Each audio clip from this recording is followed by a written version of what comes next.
and gentlemen, thank you for standing by. Welcome to the Cipher Pharmaceuticals second quarter 2023 results conference call. At this time, all participants are in a listen-only mode. Following today's presentation, instructions will be given for the question and answer session. If anyone needs assistance at any time during the call, you may press the star followed by the 0 on your push-button phone. As a reminder, this conference is being recorded today, Friday, August 11th of 2023. On behalf of the speakers that follow, listeners are cautioned that today's presentation and the responses to questions may contain forward-looking statements within the meaning of the safe harbor provisions of the Canadian provincial securities laws. Forward-looking statements involve risks and uncertainties, and undue reliance should not be replaced on such statements. Certain material factors or assumptions are implied in making forward-looking statements, and actual results may differ materially from those expressed or implied in such statements. For additional information about factors that could cause results to vary, please refer to the risks identified in the company's annual information form and other filings with the Canadian regulatory authorities. Except as required by Canadian security laws, the company does not undertake to update the forward-looking statements. Such statements speak only as of the date made. I would now like to turn the call over to Mr. Craig Mull, Interim Chief Executive Officer of the company. Please go ahead, Mr. Mull. Good morning, everyone, and thank you for joining the call. As a reminder, all amounts are stated in U.S. dollars, unless otherwise noted. On today's call, I will provide a brief update on our second quarter performance. Then I will discuss our pipeline and future growth plans before turning the call over to Brian Jacobs, our Chief Financial Officer, for insights into our financial performance. I'm pleased to report that Cipher's business and product portfolio continues to perform with reliable revenues and bottom-line earnings. During the second quarter, we delivered sequentially higher revenue of $5.3 million compared with trailing quarters and strong cash flow from operations, generating an additional $2.9 million increase in our cash balances. These results, coupled with our efficient lean operating model, has resulted in growth in earnings per share of 35% on a year-to-date basis. Cipher ended the quarter with a strong balance sheet, with cash totaling $36.3 million and no debt. Furthermore, our $35 million credit facility places us in an enviable position to drive future growth and value to our shareholders. Recently, in May, Epirus was commercially launched in Mexico through a licensing agreement with our manufacturing partner, Galephar, and their commercial partner, Italmex. As a result of this successful milestone, our first royalty from Epirus sales in Mexico occurred, and we are pleased with the early results from this product launch. Epirus has established itself as the #1 prescribed isotretinoin product for dermatologists in Canada, and we believe the launch in Mexico is an important step towards growing the Epirus brand. Turning to our development pipeline, in June of this year, Moberg Pharma announced it had obtained European Union approval for MOB-015, its novel product for the treatment of nail fungus, whereby it demonstrated superior levels of mycological cure rate and a significantly better complete cure rate. MOB-015 was recommended for national approval in 13 European countries. It is important to note Moberg has a proven history of developing and launching nail fungus products, both in Europe and in North American markets. Among the highlights of MOB-015 and its European product approval is its ability to demonstrate fast-acting, visible results in treating nail fungus, which is highly important to patients. Cipher holds the exclusive rights to MOB-015 in Canada, and we believe approval in the European Union reduces the risk of our eventual regulatory approval in Canada, which is a market opportunity in excess of 80 million Canadian dollars. We continue to work closely with Moberg to make this clinically proven effective treatment available to Canadians as soon as possible. Moberg continues to invest in and advance MOB-015 through an additional phase 3 trial of 350 patients with sites across the U.S. and Canada. The purpose of this study is to facilitate market approval in North America, as well as further strengthen the product's clinical evidence beyond the mycological and complete cure rates already demonstrated in the EU. Full enrollment is expected before the end of 2023. Moving on to our next pipeline product, our partner Can-Fite recently announced in June that it had received a positive view from the U.S. FDA with respect to its registration plan for the pivotal phase 3 clinical trial of CF101 for the treatment of moderate to severe cirrhosis. The clinical trial is aimed at demonstrating clinical safety and efficacy for the treatment of patients with moderate to severe plaque psoriasis. The FDA requested 2 phase 3 safety and efficacy studies and encouraged Can-Fite to enroll adolescent patients due to the strong safety profile of the product demonstrated over the development history and prior clinical studies. To align the requests of the European Medicines Agency and the FDA, Can-Fite plans to conduct 2 phase 3 studies in parallel, including adolescent patients. Upon positive conclusion of the phase 3 program, Can-Fite expects to submit a new drug application to the FDA and a marketing authorization plan to the European Medicines Agency. The timeline for regulatory submissions to Health Canada will be determined by the progress and successful results of the clinical trial, and we will be monitoring the progress of the trial and its patient enrollment. We are pleased to see Can-Fite's progress and are excited about the commercial potential of this product. The annual Canadian market for plaque psoriasis treatments is $600 million, with the market for moderate to severe plaque psoriasis category is estimated at $45 million. Cipher holds the Canadian marketing rights to this novel product, which we expect possesses substantial commercial potential. The final product in our development pipeline that I would like to discuss is DTR-001. Preclinical work continues on tattoo removal cream DTR-001. We have made good progress in optimizing our formulation for clinical use and look forward to conducting key studies in the near future.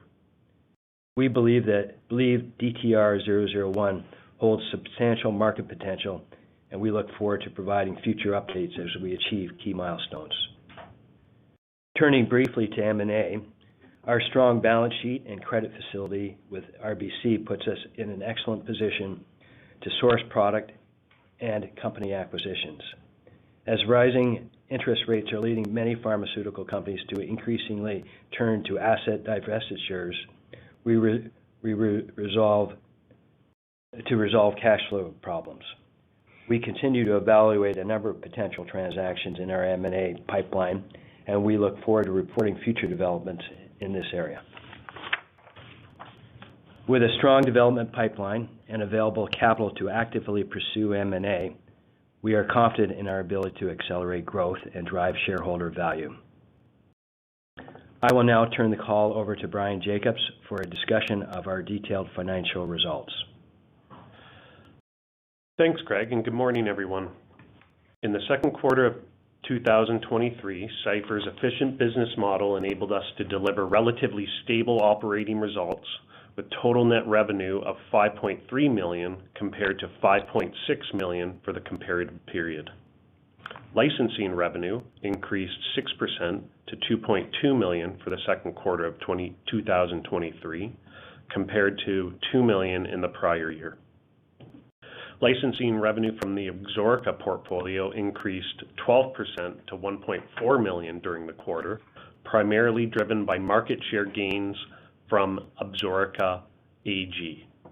Absorica and the AG's market share increased to 7.2% compared to 4.4% at June 30th, 2022. The increase in market share was the result of new sales approaches employed by our U.S. commercial partner related to generic competitive products. Licensing revenue from Lipofen and the authorized generic AG version of Lipofen was $0.6 million for the second quarter of 2023, compared to $0.7 million in the prior year. As previously described by Craig, we received our first royalty revenue of $0.1 million during the second quarter from sales of Epuris in Mexico, which represented the initial royalties earned in connection with this licensing arrangement. The company earns a percentage royalty on product sales of Epuris in Mexico in any Latin America region from our manufacturing partner, Galephar. The Epuris product was commercially launched by Galefar's commercial partner in Mexico, Telmex, in May 2023. Turning to product revenue, we saw a $0.4 million or 11% decrease to $3.1 million for the second quarter of 2023, compared to $3.5 million in the prior year. Product revenue expressed on a constant currency basis has decreased slightly by $0.2 million or 7% for the second quarter of 2023 compared to the prior year. Epuris generated $2.7 million in product revenue in the second quarter of 2023, which is a decrease from $3.3 million in the comparative period. As Epuris is transacted in Canadian dollars and subject to foreign exchange, excluding the impact of foreign exchange translation, Epuris revenue decreased by $0.4 million due to lower sales volumes compared to the prior year. However, as I previously described, the Epuris brand also contributed $0.1 million in royalty licensing revenue from Mexico, having launched during the quarter in May 2023. Product revenue from the remaining Canadian portfolio was $0.2 million higher during the quarter compared to the prior year quarter, mainly related to gains and higher sales from Durela and Aggrastat. SG&A expense was $1.5 million for the second quarter of 2023 compared to $1 million in the prior year. Excluding non-cash stock-based compensation and one-time restructuring costs, SG&A expense was $1.1 million, representing an increase of $0.1 million from the prior year. This increase is primarily the result of new commercial and sales initiatives focused on growing the Epuris brand. Adjusted EBITDA for the second quarter was $3.1 million compared to $3.6 million in the prior year, a decrease of $0.5 million or 14%. Excluding currency impacts, adjusted EBITDA decreased by $0.3 million or 8%. Net income for the second quarter was $3.1 million or 12 cents per basic common share compared to net income of $2.2 million or 8 cents per basic common share. At the end of the second quarter, the company had $36.3 million in cash and no debt. Cipher generated $2.9 million in cash, primarily from operating activities during the second quarter, and an exceptional $7.5 million cash generated on a year-to-date basis. This is in contrast to $2.3 million during the second quarter of 2022 and $3.6 million on a year-to-date basis last year. Lastly, I will turn my comments to certain year-to-date metrics and further add to Craig's comments where we feel that the business continues to perform in a robust manner. Total year-to-date revenue in 2023 was $10.2 million compared to $10.3 million in the prior year when expressing last year's revenue on a constant currency basis, representing a minor decline of $0.1 million or 1%. Total gross margin generated by the business on a year-to-date basis was $8.1 million, or 80% margin, compared to $8.3 million, or 80% margin in 2022, expressed on constant currency, representing a minor decline of $0.2 million, or 1.5%. We believe this is important as many businesses are struggling to maintain gross margins in a rising inflation environment where we're demonstrating ours continue to perform. While delivering relatively constant revenue and gross margin, combined with other SG&A cost initiatives, this has resulted in our year-to-date adjusted EBITDA of $6.2 million in 2023 compared to $6.1 million for the prior year expressed in constant currency, representing a slight increase of $0.1 million or 2%. For these reasons, we believe the business continues to perform, is robust, in delivering consistent results. Now we'll open the call up for questions. Operator. Thank you. Ladies and gentlemen, we'll now conduct a question and answer session. If you have a question, please press the star key followed by the 1 on your touch-tone phone. You will hear a tone prompt acknowledging your request. If you would like to cancel your request, please press star 2. Please ensure you lift the handset if you're using a speakerphone before pressing any keys. Once again, to ask the question, it is star 1. First question in the queue comes from Andre with Research Capital. Your line is open. Please proceed. Hi, Craig and Brian. Just had 2 quick questions for you. Can you just discuss the market opportunity in Mexico for Epuris? And secondly, are there any key areas in Latin America that you can launch any of your legacy Galephar assets? Are there any other regions? Hi, Andre. It's Craig here. We have started to study the Mexico market in some detail as to the potential. We've just received approval down there. Obviously, it's a very large market. We're trying to work our way around, how the government participates in any funding of the drugs and the formularies that need to be communicated with to make sure that we're on the correct formularies for any public reimbursement that there may be. But we're going to have to see how it goes. We haven't been able to receive good data. There's very little competition in the severe acne indication in Mexico. So we believe that if the product is adopted, it could quickly become a market leader for severe acne. We'll keep monitoring the situation, and we'll keep shareholders and analysts updated on how we're doing on that. Andre, would you just remind me of your second question? Sure. Just in terms of looking at, your other legacy assets like you brought in from Galephar, were there any other key areas in Latin America that you haven't launched yet? We're in discussions with a number of commercial players, including in Mexico, for our other products. And those discussions are advancing. Obviously, the Mexican market is one of the most attractive. Brazil, given its size, would also be attractive, although Brazil has quite rigorous regulatory requirements that we've seen and experienced already. So I think those are the 2 biggest countries, and I think that will be our initial focus. And we're looking and dealing with a partner that has operations in most, if not all, Latin American countries. So with their assistance, I think that there's a much better chance of getting approval. Great. Thanks, Craig. Thank you. The next question in the queue comes from Doug Lowe with Leede Jones Gable. Hi, good morning, gentlemen. Thanks for the quarterly update. Maybe just building on Andre's theme on Epuris in Mexico. just see through your legacy press releases, I'd forgotten that you actually had a relationship with the Telmex dated back to 2018.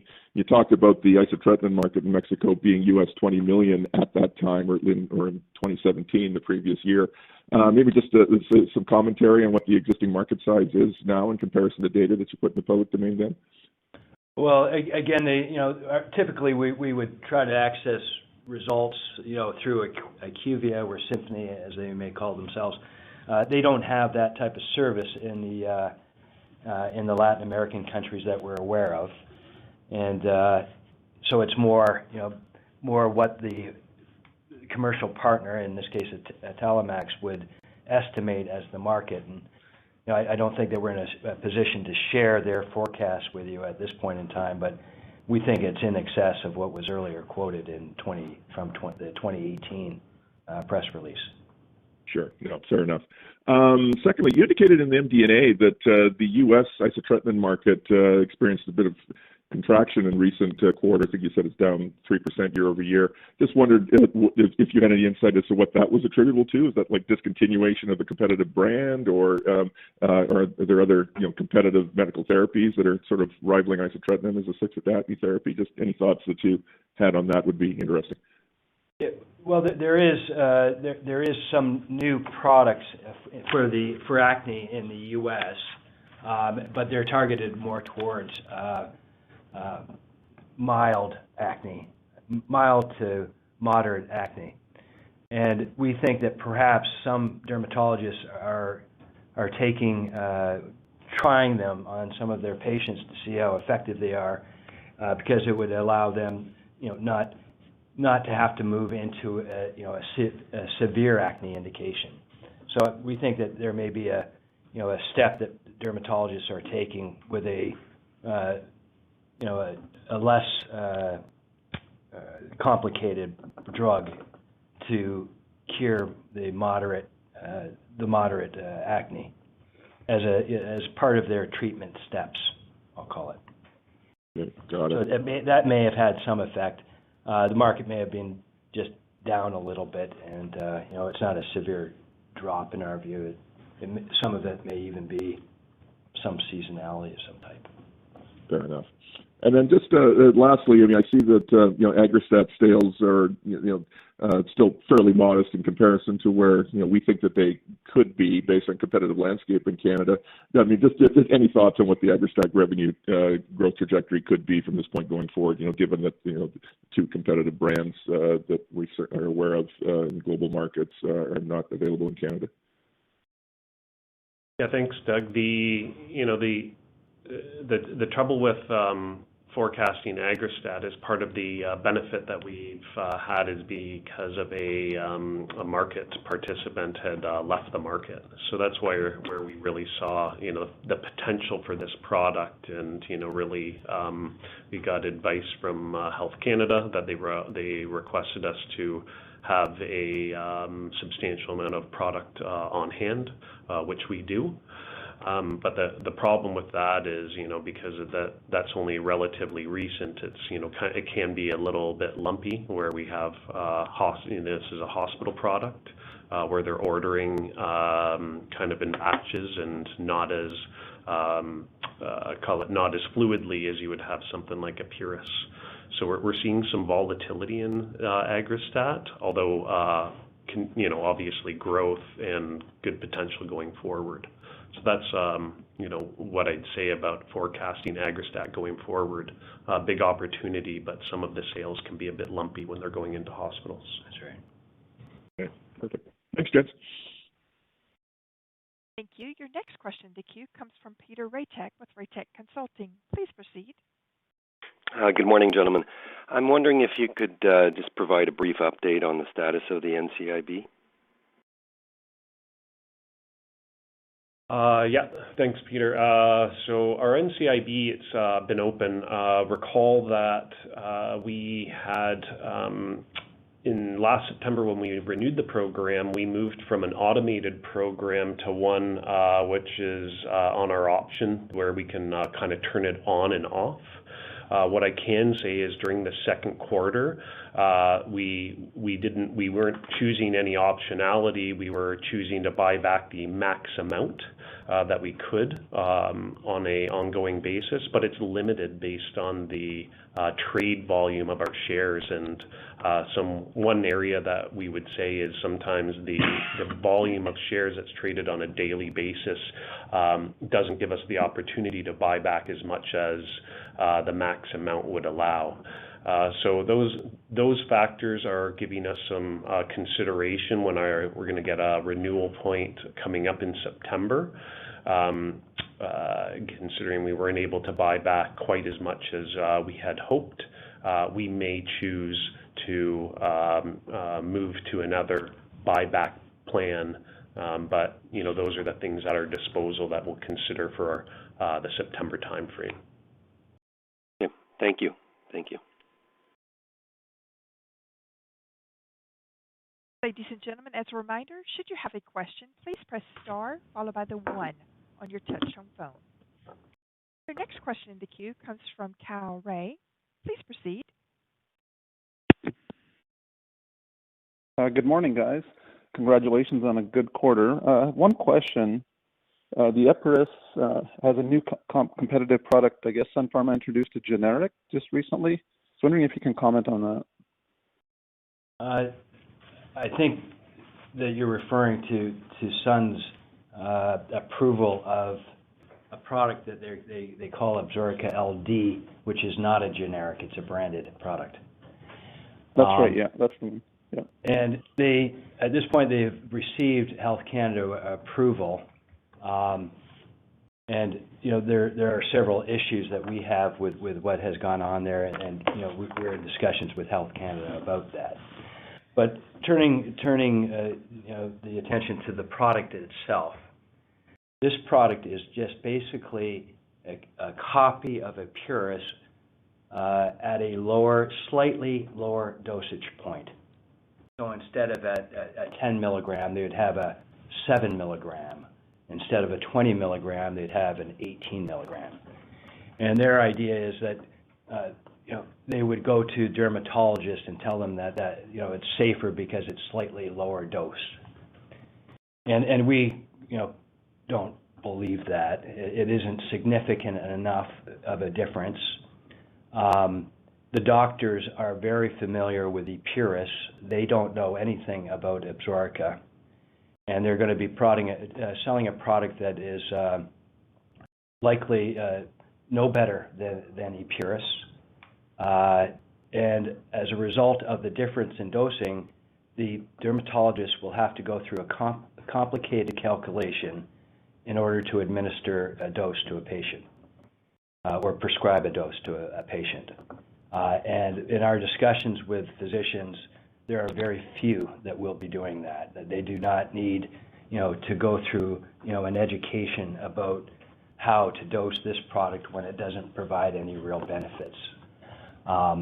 So we know that it's there. The product has been sold in the U.S. for at least 4 years now, and it has been an absolute disaster in the U.S.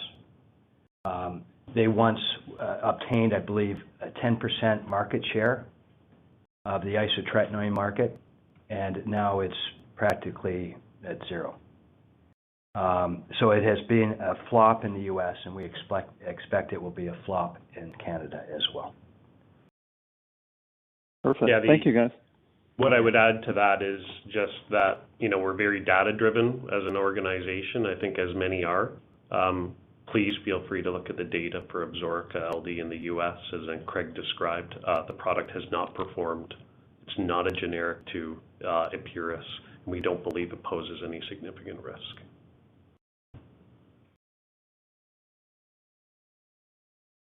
Thank you. There are no further questions at this time. I will now turn the call over to Craig Mull for closing remarks.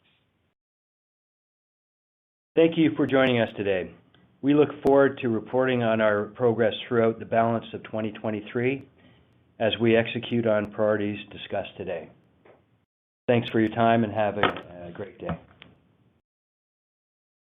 Thank you, ladies and gentlemen. This concludes your teleconference. Please disconnect your line.